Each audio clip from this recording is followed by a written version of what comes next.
Dire je suis en colère, c'est grossier en réalité. Je suis en colère ne veut rien dire. C'est-à-dire comment tu vis ta colère. Et on retombe sur l'exploration sensorielle. On va se rendre compte que c'est tout un univers qui n'est pas du tout exploré. Donc ça demande cette exploration, justement, cette tendresse et peut-être cette simplicité de dire peut-être que je ne me connais pas si bien que ça au niveau corporel. À niveau mental, alors là, je suis un hyper expert, là, c'est la folie, là, je suis le meilleur, top niveau, j'en doute pas. Mais au niveau du corps, qu'est-ce que je ressens de mon corps? Bah rien, très rarement, parce que je porte pas d'attention ici.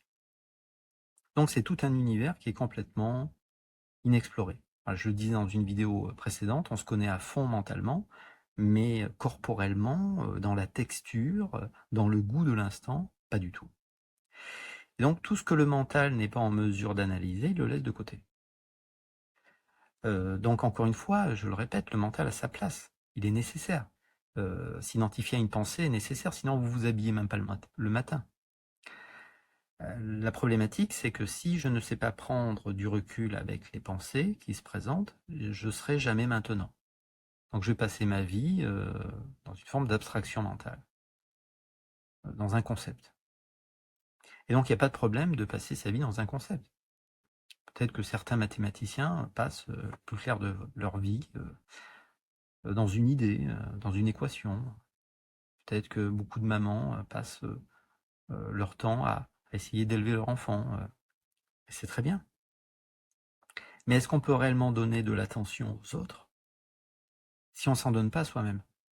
Donc, si la paix, la joie, ça ne vous intéresse pas, vous pouvez d'ores et déjà considérer que cette vidéo est inutile.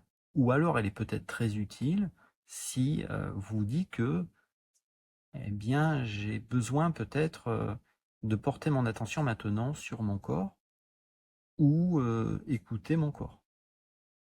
Alors, peut-être que je peux vous montrer ce chemin-là, mais d'autres peuvent le faire aussi. Hein. Je ne vous propose pas du business là, hein, c'est pas ça.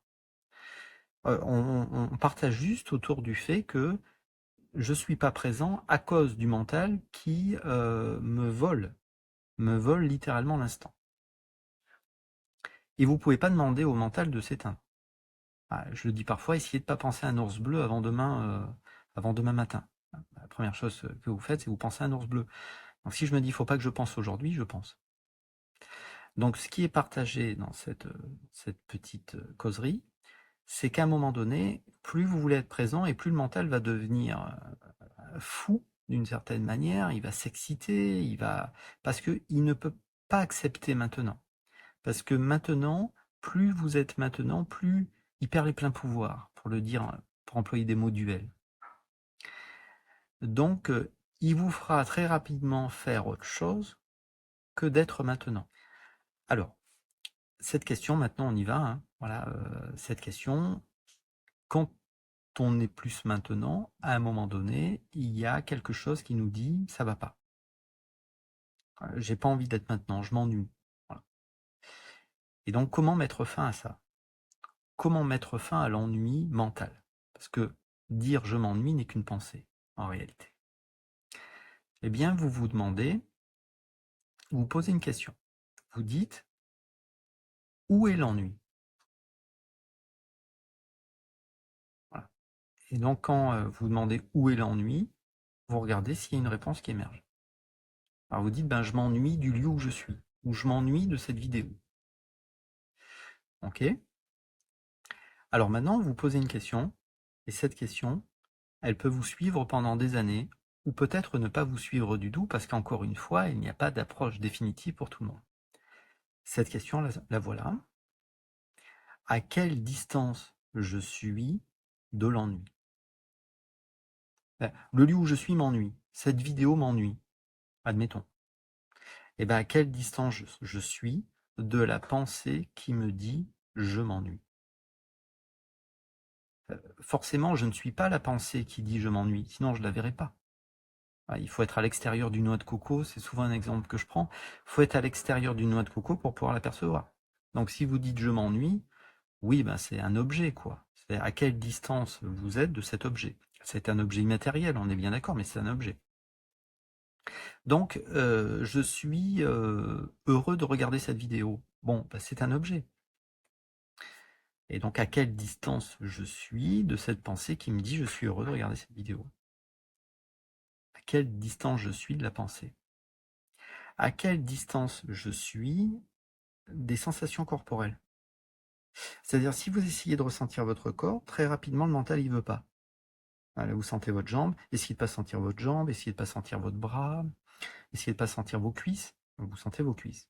Là, en sentant votre cuisse, vous vous demandez à quelle distance je suis de la cuisse, de la sensation cuisse.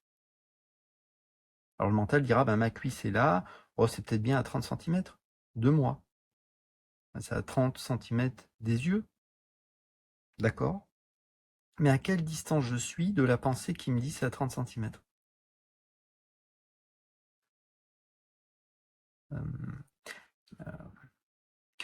Par exemple, pareil, est-ce qu'il y a un goût dans la bouche? Alors, s'il n'y a pas de goût dans la bouche, vous pouvez vous demander, d'accord, j'ai pas de goût dans la bouche tout de suite. Pourtant, j'ai bu un café il y a moins d'1 h30, mais j'ai plus sensation du thé ou du café dans la bouche. Ok? Donc, à quelle distance je suis de la pensée qui me dit j'ai pas de goût dans la bouche? Et vous regardez s'il y a une réponse ou s'il n'y en a pas. Et pourquoi ça? Ben, tout simplement, à hauteur de ce que la désidentification à la pensée se crée, il y a de la paix qui arrive. Il y a de la stabilité, il y a de la tranquillité. Donc, est-ce que cette vidéo m'apaise réellement? Eh bien, vous posez la question, vous pouvez la dire à voix haute. Voilà. Est-ce que cette vidéo m'apaise réellement? Et maintenant, vous dites très bien. Alors, cette pensée-là, voilà, est-ce que cette vidéo m'apaise réellement? À quelle distance je suis de la pensée qui me dit est-ce que cette vidéo m'apaise ou non?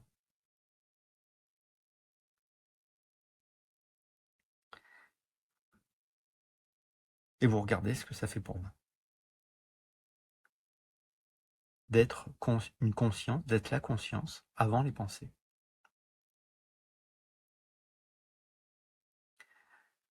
Et donc vous dites, admettons, je suis angoissé. Admettons que vous êtes une personne angoissée. Je ne vous le souhaite pas, mais admettons, vous êtes, je suis angoissé. Alors déjà, je vous mets une petite parenthèse, c'est triste. Parce qu'on ne veut pas s'abandonner. Donc si je me dis, moi, je suis angoissé, c'est foutu. Par contre, si réellement je suis dans la texture, si je suis assez présent, mon angoisse, je peux la ressentir. Donc vous pouvez vous demander à quelle distance je suis de l'angoisse. Il y a forcément une distance, sinon je ne la sentirais pas. Donc, à quelle distance je suis de l'angoisse? Voilà. Et donc, bien sûr, faut être conscient que le mental perd pied très vite là, hein.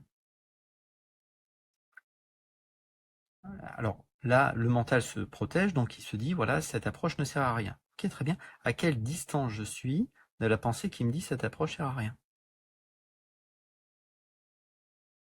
Voilà. Et donc, vous regardez des sensations. Si vous dites je suis ma colère, vous ne pouvez pas la libérer, parce qu'on ne veut pas s'abandonner soi-même. Donc si vous additionnez à votre émotion, si vous dites que c'est moi, et le mental adore faire ça, hein, ben naturellement, c'est très difficile de se libérer. Par contre, si vous l'apercevez, bah, ça veut dire quand même que c'est pas vous. Sinon, vous ne le percevriez pas. Donc il y a apparition de sensations. Et là, on parle de l'exploration sensorielle. C'est la différence entre l'écoute corporelle, qui est une première étape. Si je m'écoute pas, si je suis pas là, si je plane dans mes pensées, je verrai jamais apparaître mes émotions. Ou alors ça sera, enfin, c'est pas que ça sera trop tard, mais quand je verrai arriver le truc, ça sera déjà un gros truc. Une grosse sensation. Le nœud dans la gorge, la boule dans le ventre. À quelle distance je suis des sensations corporelles? Si je les ressens, ça veut dire qu'il y a un espace entre moi et les sensations corporelles. Mon mental déteste cette approche. Mon mental adore cette approche. Mais les deux pensées sont qu'une pensée. Donc je ne dépends pas de la pensée. Et c'est pas un scoop, hein, parce que dès que je suis dans le sommeil profond, les pensées disparaissent. Je focalise à niveau mental, malheureusement, je suis angoissé, triste, j'ai peur, je vis du rejet, de l'injustice et tout le drame humain parce que je m'identifie à des pensées. Heureusement, tout ça disparaît tous les soirs, hein. Mais dans le vécu intime, présentement, directement, hein, dans le vécu direct, quel est le problème? Je vois apparition de sensations corporelles. Ok. Et ça reste encore une pensée. Donc, à quelle distance je suis de la pensée qui me dit je ressens le corps? Voilà ce qu'on utilise parfois comme approche. Peut-être à bientôt. Au revoir.